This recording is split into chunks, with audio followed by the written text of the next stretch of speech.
Hare Krishna. Welcome to Bhagavad Gita as it is. By divine grace, A.C. Bhaktivedanta Swami Srila Prabhupada. We will start with the Prabhupada prayer. Do you remember? Together. Namo Krishna Padaya Krishna Preshaya Bhutale Srimate Bhakti Vedanta Swami Iti Namine Namaste Saraswati Devi Gauravani Pracharine Nirvishesha Shunyavadi Paschatya Deshatarine Namo Vishnupadaya Krishna Preshaya Bhutale Srimate Bhakti Vedanta Swami Iti Namine Namaste Saraswati Devi Gauravani Pracharine Nirvishesha Shunyavadi Paschatya Deshatarine Jaya Shri Krishna Chaitanya Prabhu Nityananda Shri Advaita Gadadhar Srivasadi Gaur Bhakta-vrinda Jai Shri Krishna Chaitanya Prabhu Nityananda Shri Advaita Gadadhar Srivasadi Gaur Bhakta-vrinda Hare Krishna Krishna Krishna Hare Hare Hare Rama Rama Rama Hare Hare Hare Krishna Krishna Krishna Hare Hare Hare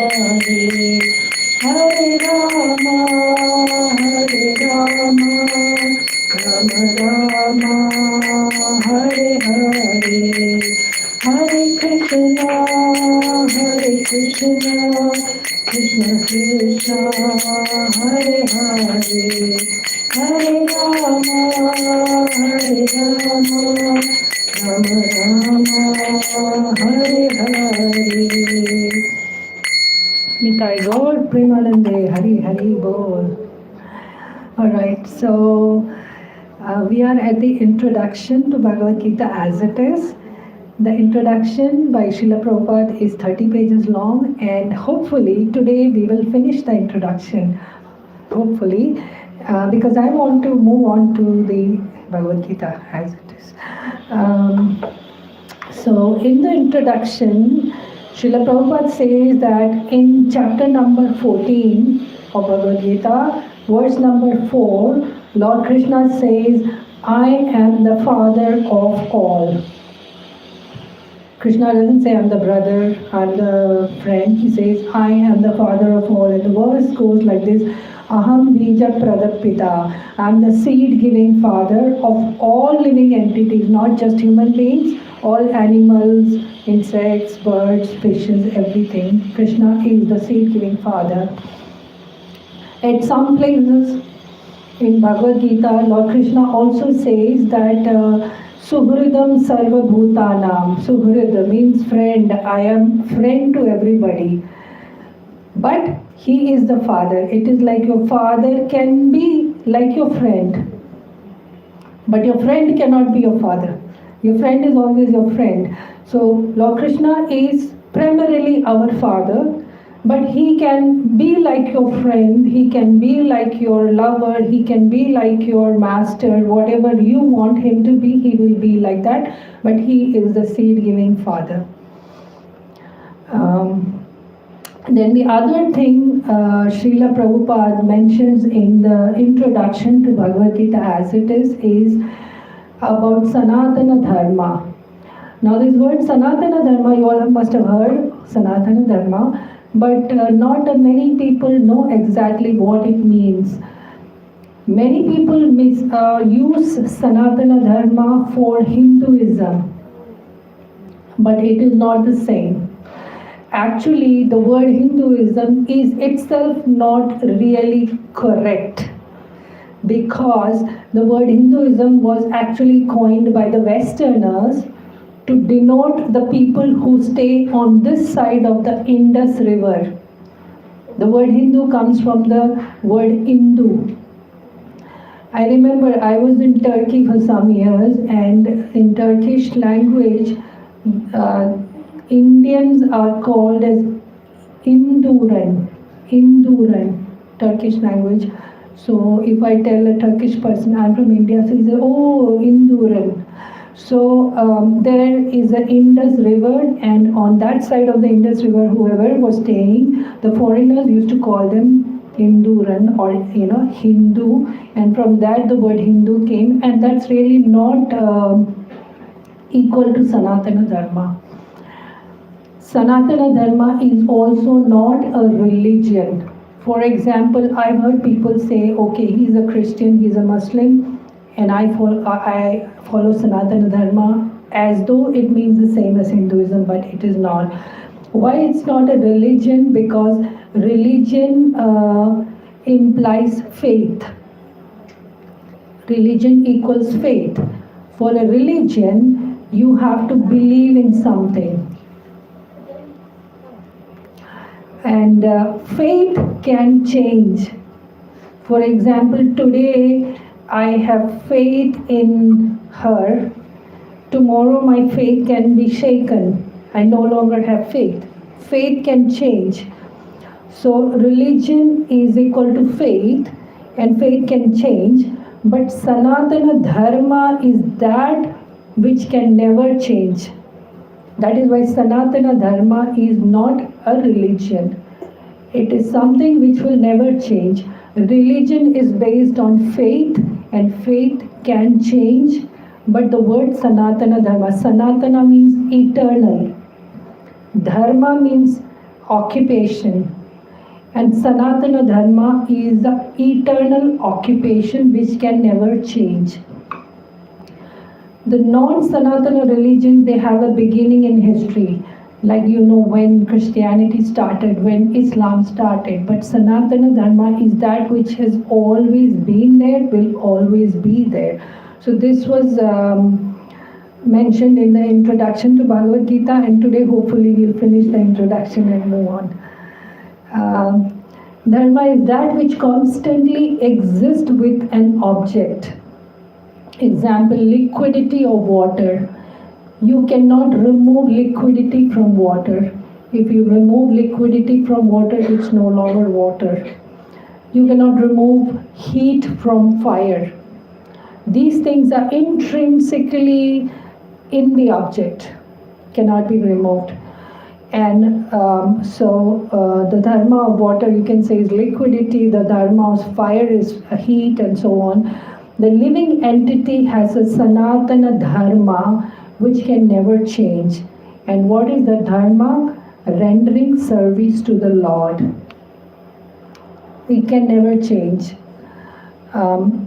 So in a way you can say the people who practice other religions, they are also following Sanatana Dharma if they are serving God. Because that's an intrinsic activity which cannot change. Now, every living entity is constantly engaged in rendering service to another living being. If you look at our society, everybody is constantly has to serve somebody else. If you are a wife, you serve your husband, and the husband serves his boss. And if you look at any occupation, you have to, in order to survive, you have to do service to someone. Srila Prabhupada used to give example of how today in modern world people like to have pets. People have dogs and cats. Do any of you have? No. Good. Because I've seen, especially in foreign countries, not here, if you have a dog and you walk the dog, if you have a dog, you have to walk it because it needs exercise. So I've seen in Hong Kong and all, people walk their dogs and they carry packet with them, a polythene envelope with them, and they carry something to. So what happens is they walk the dog, and the dog wants to poo. It wants to pass stool, and they have a law in foreign countries. Your dog cannot, pass stool on the road. You have to pick it up. Otherwise, you're fined. You can't litter the road. So anybody who walks a dog, they carry a packet and something to pick the stool. So it's a common sight, and then they also have to carry a bottle of water. If the dog urinates, they have to put water and clean that area. Otherwise, it's against law. And in America also, Prabhupada has seen. So Srila Prabhupada used to say, now people have difficulty if we say you have to serve the Lord. They don't have time, but they are serving their dog. Can you imagine? You are a human being, you have got a human birth, and you are, cleaning after a dog. You're rendering service because you have to render service to somebody. That's the nature of living beings. So you don't serve God, you serve a dog, but you have to serve somebody. So every living entity is constantly engaged in rendering service to another living being. Rendering service is the eternal religion of all living beings. Okay, so that is Sanatana Dharma. Living entities are created for Lord's enjoyment. And if we participate in that eternal enjoyment with the Supreme Personality of Godhead, we become happy. We are not created to enjoy ourselves. We all used to be in Golok Vrindavan. We all used to be in the spiritual sky with Krishna once upon a time. How did we land up here? How did we fall here? It's called falling down because the spiritual sky is above and we fell down. What happened is we started feeling envious of Krishna, number one. Number two, we wanted to enjoy independently. We were enjoying with Krishna, but we had that little desire to enjoy independently. So Lord Krishna, being kind, as he is kind, he said, yes, if you want to enjoy without me, this material world is created for you. You can go there and try to enjoy. However, there is a catch. The material world is impermanent. Here everything changes. That's the nature of the material world. So we have been given this place to enjoy, but it's not possible to enjoy here because everything changes. We try to seek enjoyment in something, but tomorrow that changes. People change, relationships change, people go away from our lives. Those things happen. So here nothing is permanent. Samsar, the word samsar in Sanskrit, it means something that changes. So the material world always keeps changing. So we end up being frustrated.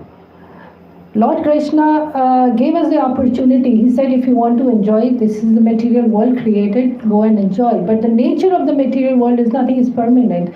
So we get frustrated. We try to seek happiness. Just an example, like for example, everyone likes to, let's say, eat ice cream. It's fun. You eat ice cream, you eat little more, you eat more. Imagine if whole day you were fed ice cream, by the end of the day you will have a stomach upset, you'll fall sick. And then you don't want to look at ice cream, you'll be so fed up. So here, everything has a beginning and an end, enjoyment. But in the spiritual world, the enjoyment only increases, it never decreases. That's the spiritual world. For we were all there and we came down here. Every living entity, we said this before, every living entity is constantly in the search for joy. Not only human beings, cats and dogs and animals, even the smallest insect is searching for happiness. No living entity wants sorrow. Everybody seeks happiness.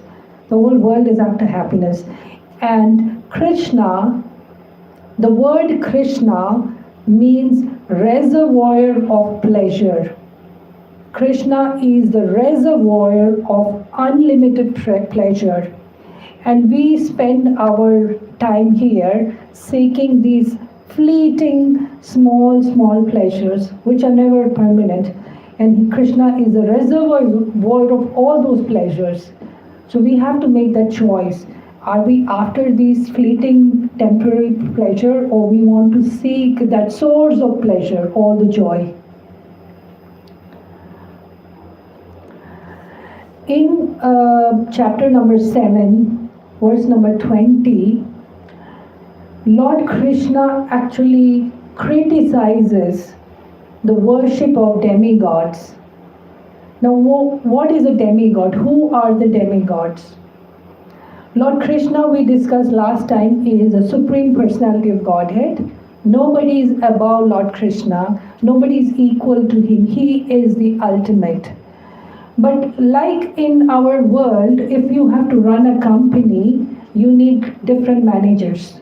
You have a HR department, human resource, you have a marketing department, you have this department, that department. It's not possible to run a company or a country just by one person. You need different people to run different departments. Of course, Krishna can do everything like this, but Krishna likes to give service to his devotees. He likes to give service to his devotees. He likes to glorify his devotees. Like we said last time, the whole Mahabharata war, Krishna, like this, he can kill the whole Kauravas. Why did it have to last for 18 days? Why so much drama? Why was Arjuna the hero of the war? And at the end of the war, Arjuna realized that he could not even fight a common thief. So Krishna likes to glorify his devotees. He doesn't want any credit for himself. He wants his devotees to be glorified. That's the nature of Krishna. So Krishna has different people, different heads of department to run the whole material world. And those are demigods. For example, we have Lord Kubera, who is a treasury department. He takes care of the financial part of the world. Then Lord Shiva, we had Shivaratri. Lord Shiva is in charge of destruction. Krishna can do it all himself, but he has given these service to different demigods. They are called demigods, and the demigod get their power from Krishna. Like Krishna is the main powerhouse, and these are the different substations. They get their power and energy from Krishna. And you have Lord Brahma, whose job is to do the creation, as in Lord Brahma creates the material bodies made of Panch Mahabhut. Lord Brahma does not create the soul.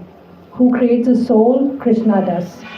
How does he do that? We saw last time when Krishna glances Prakriti, the Jivatmas are born. The Atma is created by Lord Krishna. And Lord Brahma, what does he do? He creates the material bodies. The material world is created by Lord Brahma, and that is his role, that's his duty, that's his seva. So these are demigods. And now the thing is, people like to worship demigods. Why do they do that? When Krishna is the ultimate, why are people worshipping demigods? Why do we have Lakshmi Puja and why do we have Ganpati Puja? Why? The reason is you get quick result. The demigod worship gives you quick result. Number one. Number two,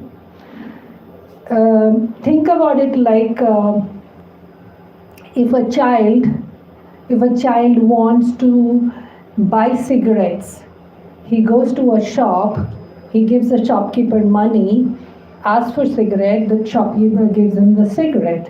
The shopkeeper's job is to give the goods for the money. But if the child is asking the parents for cigarettes, will the parents give? No.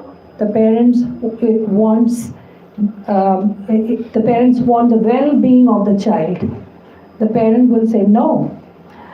Demigods are like the shopkeepers. Their job is when you do certain prayers, when you do certain tapasya or whatever, like you do these somvar ka vrat, all those things.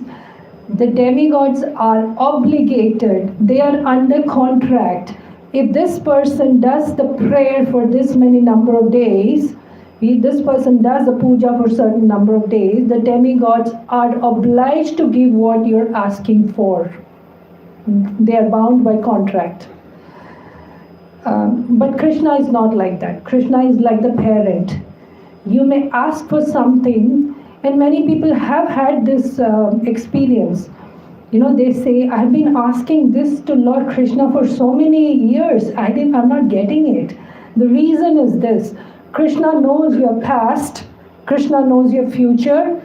Krishna is your well-wisher. If what you're asking is good for you, He will give it. If what you're asking is going to take you more into Maya, Krishna will not give it because He is the parent. But the demigods will give it because that's their job. So demigod worship is popular in our country because it gets quick result. So you have to decide if you want that, because my prayer to Krishna is, Krishna, I don't know what is good for me. You know me better than I know myself. So if what I'm asking you, if you think it's good for me, give it. If you think it's not good for me, don't give it. If what I'm asking you, if it brings me closer to you, give it. If it takes me away from you, don't give it. So that's my prayer. So demigod worship, and Krishna says in verse number 27 chapter, those whose intelligence has been stolen by material desires, surrendered unto demigods. And then he further goes on to say that ultimately, even if you worship demigods, I have to sanction it. Like you will worship Ganpati Bhagwan for something, and then only if Krishna sanctions it, will you get it. So it makes sense to directly approach, the Supreme Lord, because anyway He has to sanction it. So that's the difference between the demigod worship and Lord Krishna's worship. The other point in the introduction to Bhagavad Gita, the introduction touches upon most of the points, and then we move on to the main Gita. Lord Krishna says, my abode is not illuminated by sun and moon, nor by electricity or fire. One who reaches there never returns to the material world. And as I said, so here you can see in the diagram, the whole spiritual sky, 25% of the entire creation is material world. And when I say material world, I mean our solar system, our galaxy, and science says there are millions of galaxies. So it's huge.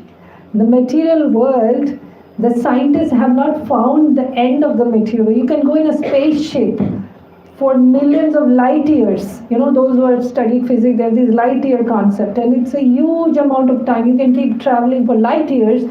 You don't see the end of it. The material world is so vast.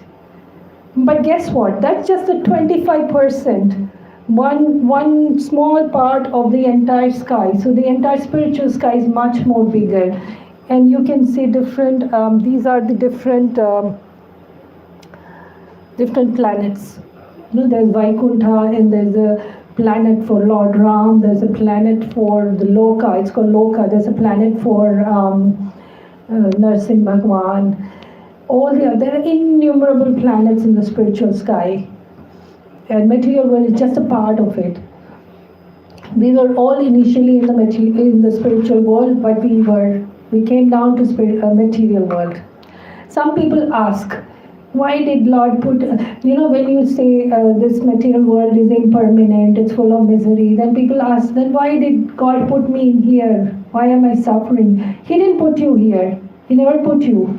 You came on your own. You desired independence. You desired independence, enjoyment. That's why you're here. Krishna is always ready to take you back. He is 100 times more eager than we are to go to him. Because it's like a parent who lost a child. The parent is always eager to have the child back, but it's up to us. They say you take one step and Krishna takes 10 steps forward. That's how it is.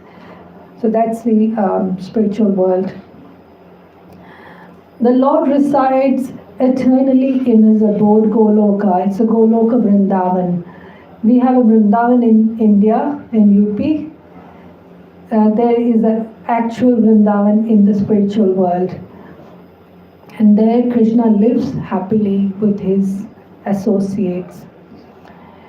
But Krishna being an ocean of mercy, Hey Krishna, Karuna Sindhu, that is a prayer. Karuna Sindhu, Karuna is compassion and Sindhu is ocean. Krishna is an ocean of mercy. There's no limit to his compassion.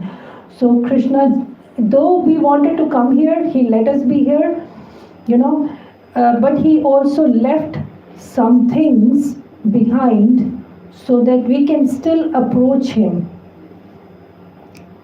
In the material world, we can approach Krishna through different things. What are they? Number one, Srimad Bhagavatam. Srimad Bhagavatam is the literary incarnation of Lord Krishna. In the Bhagavatam, there's a question, it's asked, when Krishna left this planet, did he leave behind something for those who are going to miss him? Yes, he left behind Srimad Bhagavatam. It's non-different from Krishna. Srimad Bhagavatam is Krishna. Bhagavad Gita, those are the words of Krishna. It's not different from Krishna. Bhagavad Gita is the same as Krishna because it's got the words of Krishna. The Hare Krishna Mahamantra, Hare Krishna, Krishna Krishna, Hare Hare, Hare Ram, Ram Ram, Hare Hare. Hare Krishna Mahamantra is non-different from Krishna. When you say the Mahamantra, Lord Krishna is present in your lips. What is this? Krishna resides in the heart of his pure devotees. Lord Krishna's devotees, Krishna resides in the heart of his pure devotees. There is a verse in Bhagavatam that Lord says, I don't reside here, I don't reside there. Where do I reside? I reside in the heart of my pure devotees. So, if you want to please Krishna, what is the easiest way? Please a devotee of Krishna. A pure devotee of Krishna. If you please that, Krishna is 100 times more happier than if you directly please him. Those who are expert, they know the secret. You please a devotee of Krishna, Krishna is much more happy. And then where else is Krishna? That's Vrindavan. That's a Vrindavan in UP, Uttar Pradesh. Vrindavan is a holy dham. It's the same as Krishna. It is said that in Vrindavan, nothing is ordinary. Don't make the mistake of thinking, the trees in Vrindavan, the cats, the dogs, the monkeys, everything in Vrindavan is divine. So you have to be very careful. Those who are going or who are planning to go, please remember that everything in Vrindavan is divine. So you have to be careful not to offend anybody. If a mosquito bites, we don't do this. We because everything is divine. It's an offense, seriously, yes. That's a secret. Because they say that whatever good you do in Vrindavan, if you are chanting in Vrindavan, you get 1,000 times more the benefit. Similarly, if you do an offense in Vrindavan, there's 1,000 times more, reaction. And finally, Krishna is there in the Archa Vigraha. Archa Vigraha is the deity you see in the temple. The marble, the black marble, Lord Krishna, Govindji's, beautiful Archa Vigraha. Prana Pratishta has been done. The Pujari has put the Prana Pratishta. The god has been invoked to be there in the Archa Vigraha. So Krishna is there in Bhagavatam, Bhagavad Gita, in the Hare Krishna Mahamantra, in the heart of pure devotees, in the holy Vrindavan Dham, and in Archa Vigraha. So you can approach any of these and you will be associating directly with Lord Krishna, just as you would do in the spiritual world. Now, can you see that beautiful map of the world? Right at the top is Lord Brahma. There are 14 lokas. This is the map of the material world. Material world is just a quarter of the whole spiritual sky. And this is the map of the material world.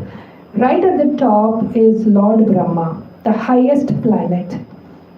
And then we have the other planet, Satyaloka, Tapoloka, Janaloka, Maharloka, Swargaloka, and then we have Bhuvarloka, and this is Bhuloka. Earth is right in the middle. Bhuloka. Below earth you have 7 lokas. Atala, Vitala, Sutala, Talatala, Mahatala, Rasatala, and Patala. In these worlds there is no sunlight. Sun doesn't go there. And so how do they get light? They get light by these jewels that are so bright, almost like sun.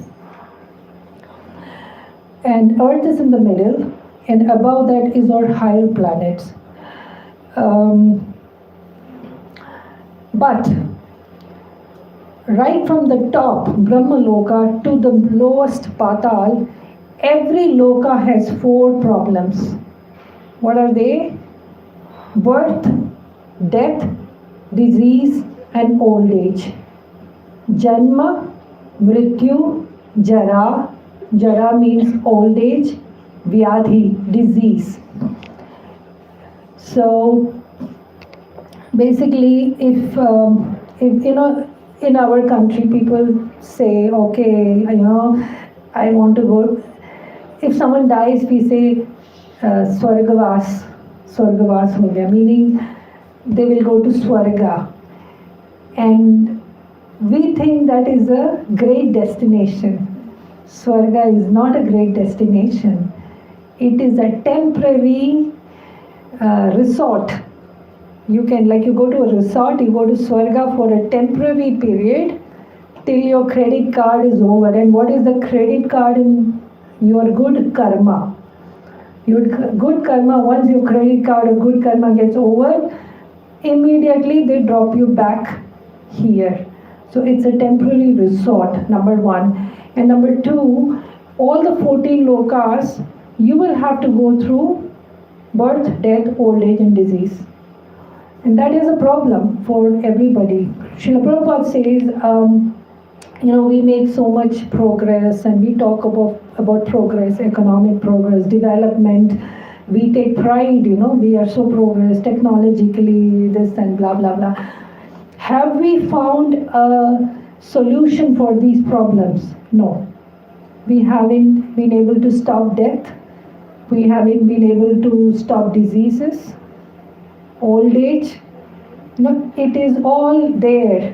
Even to the topmost Brahmaloka you go, you have to endure these things.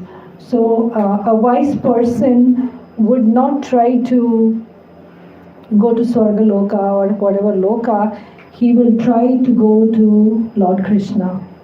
Or at least Vaikuntha planets, the different avatars of Vishnu, they all have their planets. Even that is a better deal. But what's the difference? Can you guess what's the difference between Krishna's own Loka, Krishna Loka, and Vaikuntha? What could be one big difference? Why do devotees prefer to go to Krishna's Loka rather than Vishnu Loka? Why so? It's just an offbeat question, off the tangent. Why do you think?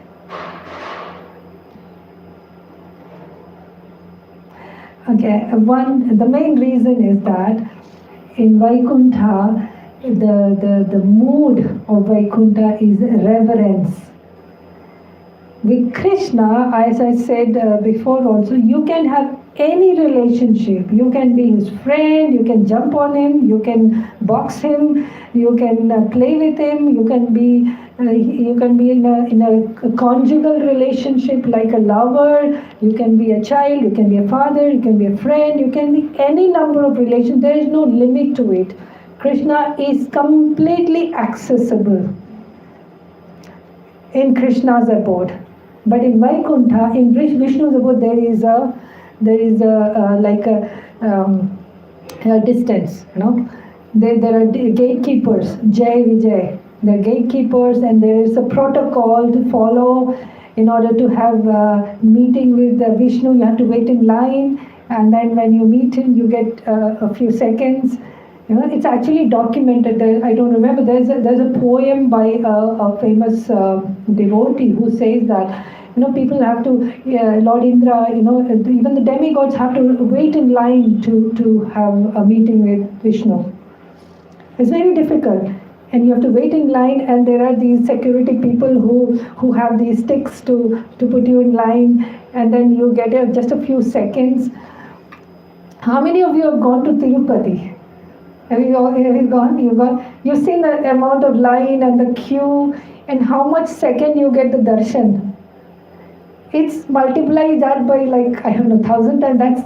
That's a condition of Vishnu, Lord Vishnu's planet. So devotees love to be with Krishna because Krishna is so accessible, just like your best friend. So devotees like to go to Krishna's Loka. That's the main reason. So none of the Vaishnavas, they prefer Krishna Loka any day. Alright, so now moving on, the other big concept in the introduction is the inverted tree.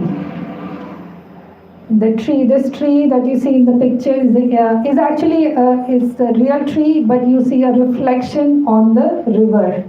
The tree looks inverted in the reflection. If you see the reflection, and if you're not able to see the tree, if you just see the reflection, can you not understand that there is a tree? If you just see the reflection, you can guess there could be a real tree because the reflection shows that. Now, this is an important concept that is there, especially in chapter 15 of Bhagavad Gita. Lord says that this material world is like the inverted tree. The real picture of the material world is given, and the shloka goes like this. Urdhvamulam atha shakham ashwatham prahuravyayam chandamsi yasya parnani yastam veda sa veda ved. Urdhvamulam, upside down. The material world is the upside down reflection of the real world. We can't see the real world. The real world is the spiritual world. We can't see right now. But we can see the material world. So we can guess that there is a upright tree somewhere. That's a spiritual world. The other thing is, whatever we see here is the upside down reflection. For example, here we see lust. That is the upside down reflection of love. Love is there in the spiritual world, but here we see the perverted reflection, ulta. Now, if you look at the tree, right at the branches are going downwards, and the root is upwards. At the root, you see Lord Brahma is sitting. So you remember that 14 lokas? The topmost loka is the root. So it is more easy to go to the spiritual world from the Brahma's loka. It's closer to the spiritual sky. But as you go deeper down, you go into the branches. And the branches go on and on and on. The more you go towards the branches, the more difficult it is to go upwards. The branches represent our desires. Our desires are forever on and on and on. It never finishes. Desires never end. That's the nature of desire. So if you go more and more into the desires, what you're doing is you're actually going away from the spiritual level, you're entangling in the branches. And the lower species are in the branches. The lower species of animals, they are in the inverted trees branches. And as you go higher, the species evolve and humans would be at the top side. The lower species represent tamogun. They are in ignorance. They have no idea about anything spiritual. The Pashu Yoni, the animal kingdom. Prabhupada used to say, what's the difference between us and the animals?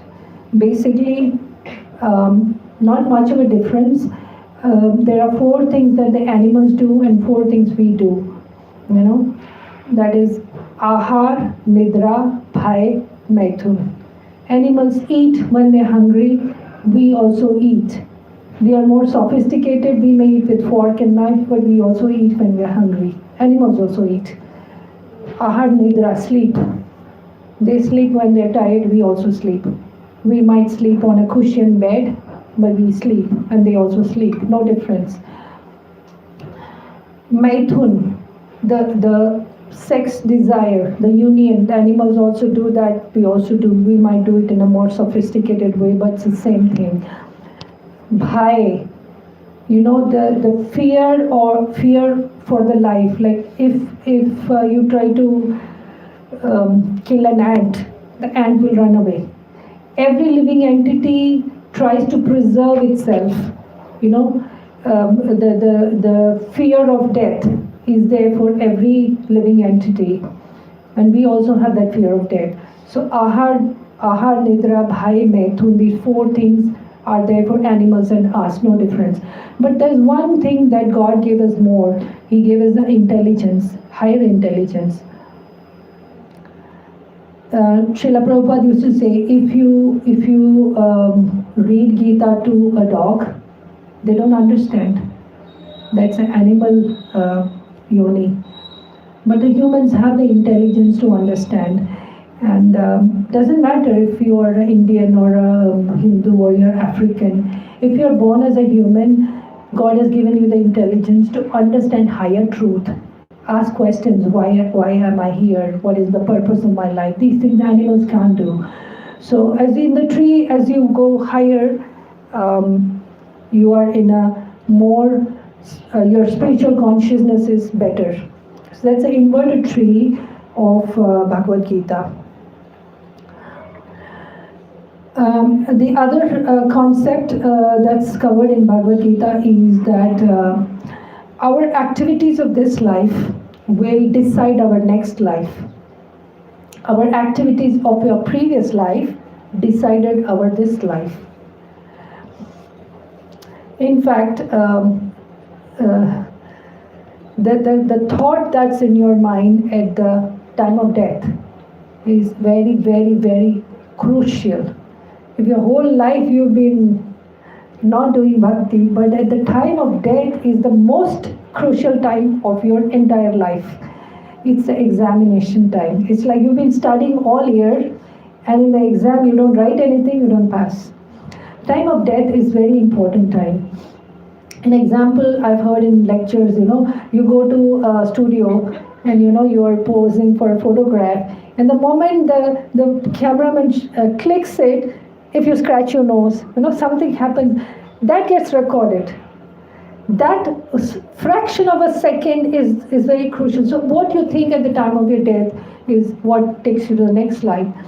And they say, if you're like, we are in a female body, so most probably we were men in the previous life. So if a man thinks of a woman at the time of death, they get into a woman's body. In Bhagavatam, there are case studies like that, and those who are in a male body, they probably must have been female, and they had a thought of a male at the time of death, so they get into the male body. There's a beautiful story in Srimad Bhagavatam of a person whose name was Bharat Maharaj. Bharat Maharaj was an emperor. He used to rule the whole of Bharatvarsh. At that time, we didn't have these countries and continents. It was one Bharatvarsh. The whole of the earth was one. It was ruled by Bharat Maharaj. He was par excellence. He was an excellent emperor. And then he was a great devotee. So when the time was right, he quit his quick kingdom. He put his son on the throne, and then he went to the forest to meditate on Krishna. He did a lot of spiritual practice, and he was really almost there. He was out of this material world. But what happened is, I'll quickly tell you the story. It's an interesting story. One day, Bharat Maharaj, who was practicing sadhana, one day he was near a river.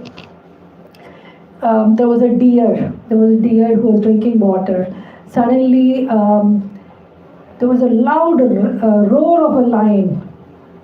And the deer got very frightened. And the deer tried to jump across the river to the other side.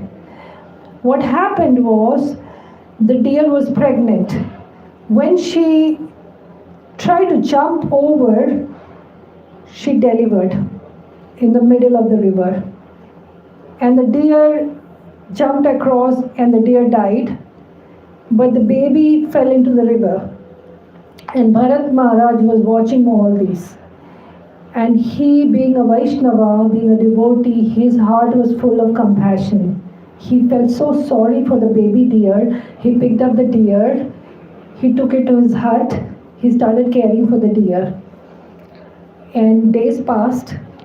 The baby deer became bigger, and Bharat Maharaj started loving the deer, started getting attached to the deer, and started taking care of the deer. And as days passed by, he started becoming more and more focused on the deer. He left his kingdom and came to the forest for what? To worship Lord Krishna. But now his attention is fully on the deer. He became so engrossed with the deer.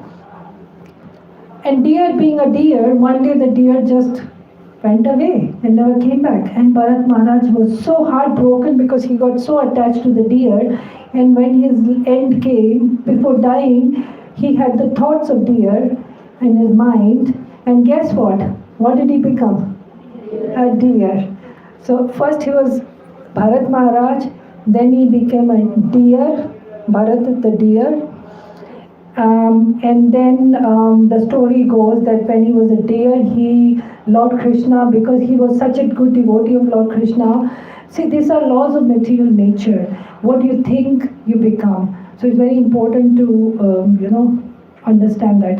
So when he was in the deer's body, he still remembered his past life, which is very rare. We don't usually remember that. But he remembered his past life, and then the deer gave up his body, and then he became Jad Bharat. That was the third birth. First he was the Bharat Maharaj, then the deer, then he became another great personality called Jad Bharat. So point of the story is that what you think of becomes very true. Now this is you have different options at the time of death, what you want to do. One option is you stay on earth. If you remember, if you're attached to people of the earth planet, your family members, there is a chance that you might come back here. You can go to lower species like the Bharat Maharaj was a human being, but he became a deer. So he had a demotion, he came down. It was not a promotion. You can even go to lower planets, demoniac planets. If you have been a nasty person, if you've been a bad guy, doing a lot of papa, lot of sins, you will be in the lower and lower planets. Like that upside down tree, you will be more and more in the animal kingdom or in the lower planets. Or you can go to Brahma Jyoti, and this is the Brahman. Remember from last time, God has three aspects.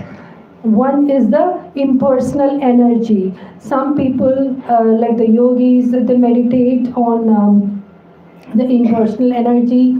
You can merge into the impersonal energy, but it's no fun.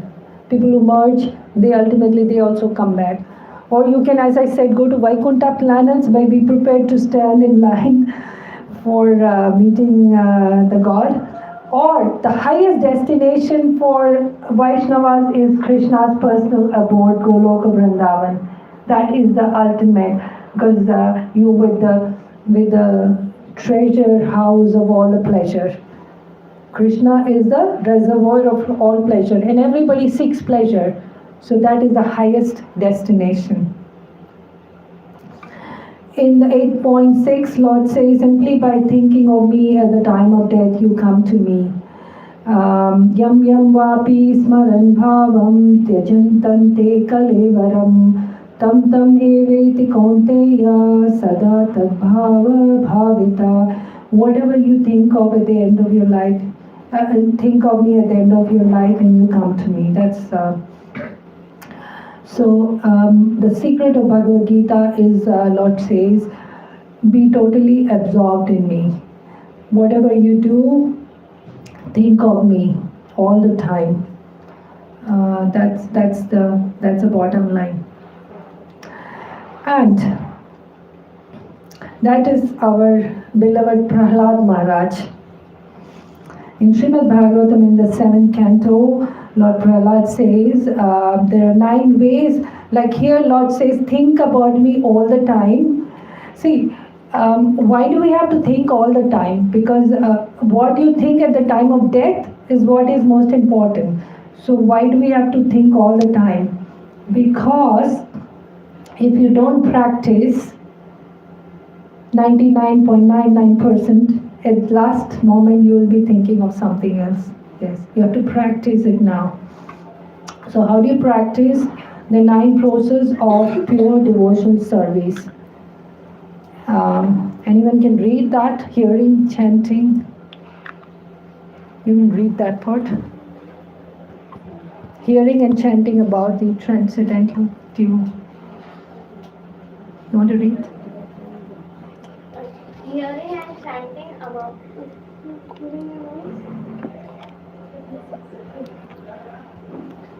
hearing and chanting about the transcendental holy name, form, qualities and pastime of Krishna, remembering them, serving the lotus feet of Lord, offering the Lord respectful worship, offering prayers to the Lord, becoming his servant, considering the Lord one's best friend, and surrendering everything unto him. Thank you. So in Bhagavatam, Lord Narada Muni explained to Prahlad Maharaj, when he was still in the womb of his mother, the 9 processes of devotional service. Shravanam, Kirtanam, Vishnu, Smaranam, Pada Sevanam, Archanam, Vandanam, Dasyam, Sakyam, Atma Nivedanam. So each of these are, at the top is Shravanam and Kirtanam. Shravanam means hearing. Most important is hearing. Now you're all hearing about God. Shravanam is most important. They say, at the time of death, the last sense to go is Shravanam. If a person dies and you talk to the body, they can hear. Because the sense of hearing is the last sense to go. And the sense of hearing is the first sense to come. A baby in the womb, which is not even born, can hear. So Prahlad Maharaj heard all these when he was in the womb of his mother. Shravanam is very important, hearing about Lord. Kirtanam. Kirtanam, not just doing kirtan.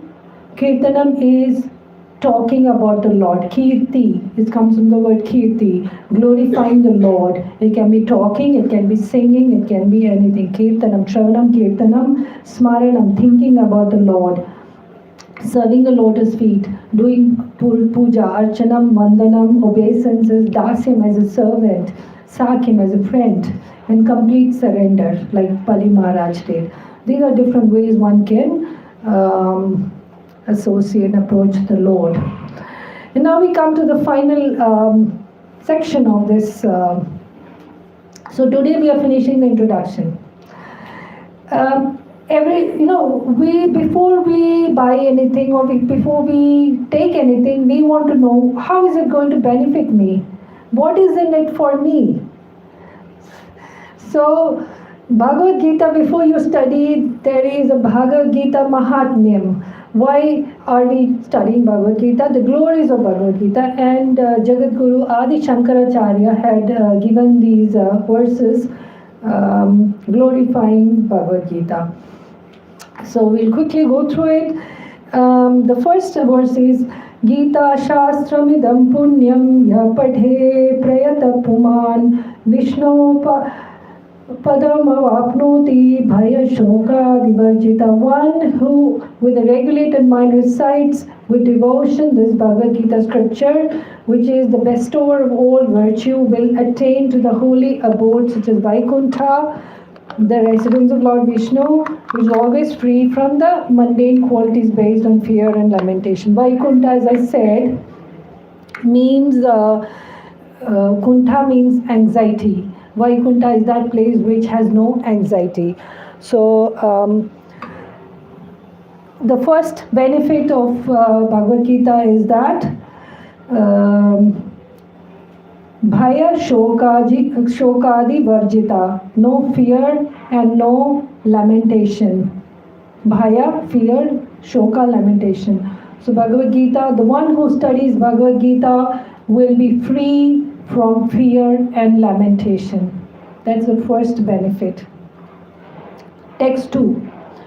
Gita Dhyayana Shilasya Pranayama Parasya Cha Naiva Shanti Papani Purva Janma Kritani Cha. If one reads Bhagavad Gita very sincerely and with all seriousness, then by grace of Lord, the reactions of his past misdeeds will not act upon him.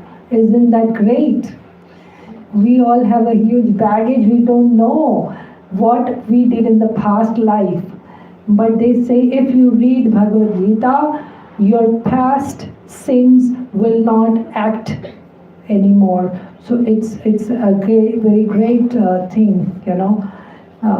Otherwise, it takes a lot of effort to clear off the baggage of past karma.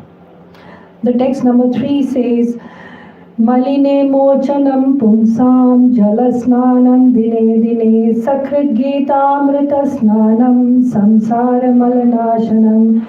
One may cleanse himself daily by taking a bath in the river, but if one takes a bath even once in the sacred Ganges water of Bhagavad Gita, for him the dirt of the material life is altogether vanquished. In order to clean our body, we take bath. That bath cleanses our material dirt. But the Ganges, the Ganga of Bhagavad Gita will clean the dirt from our mind, from our heart, from our soul. How do we clean that? We can't clean that by taking bath. Those dirt, just even once if you read Bhagavad Gita, that cleanses that dirt of our consciousness. And the fourth sloka says, Gita Sugita कर्तव्या किमन्ये शास्त्र विस्तरे यस्वयं पद्मनाभस्य मुख पद्माद् विनिश्रिता. Because Bhagavad Gita is spoken by Supreme Personality Godhead, one need not read any other Vedic literature. One need only attentively and regularly hear and read Bhagavad Gita. In the present age, people are so absorbed in mundane activities that it's not possible for them to read all the Vedic literatures. This one book, Bhagavad Gita, will suffice because it's the essence of all Vedic literatures, and especially because it's spoken by the Supreme Personality of Godhead. Vedas are too many. It's not possible to read, not even in that time, when Srila Veda Vyas compiled the Veda, that time also people had long lives. They were more smarter, more intelligent. That time also it was not possible to read all the Vedas because so many of them are there. But one Gita is the essence of all the Vedas. So if you read Gita, you have read all the Vedas. The other Mahatmyam is Bharatamrita Sarvasyam Vishnu Bhaktrat Vinishritam Gita Gangodakam Pitva Punarjanmana Vidyate. By drinking the Ganges water of the Gita emanating from the holy lotus mouth of Lord Vishnu, one will never take rebirth in the material world again. In other words, by devotionally reciting Gita, the cycle of birth and death is terminated. Wow. No more material birth, because the material world is full of misery. We always seek happiness and we get frustrated. But by reading Bhagavad Gita, the cycle of birth and death is terminated.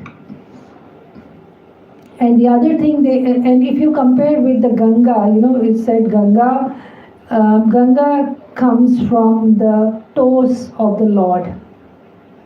And Gita, from where that comes? From the mouth. So the mouth is higher than the toes. So the position of Gita is more elevated as compared to the holy Ganga. Sarvopanishado gavo dogda gopala nandana partho vatsa sudhir bhokta dugdam gitamritam mahat. All the Upanishads are like a cow. Milker of the cow is Lord Krishna, the son of Nanda. Arjuna is the calf. The beautiful nectar of Gita is the milk, and the fortunate devotees are the drinkers of and enjoyers of that milk. Okay? Upanishads are, this is an analogy, the cow, and Krishna is the milker, and Arjuna is a calf, and we are enjoying the milk. And finally, the last verse, there are 7 verses of Gita Mahatmyam by Adi Shankaracharya. Ekam Shastram Devaki Putra Gitam Eko Devo Devaki Putra Eva Eko Mantrastasya Namani Yani Karma Phekam Tasya Devasya Seva. There need be only one holy scripture, the divine Gita sung by Lord Krishna. There should be only one worshipable Lord, Lord Krishna, and only one mantra, his holy names, and only one duty, the devotional service unto the Supreme Lord, Sri Krishna.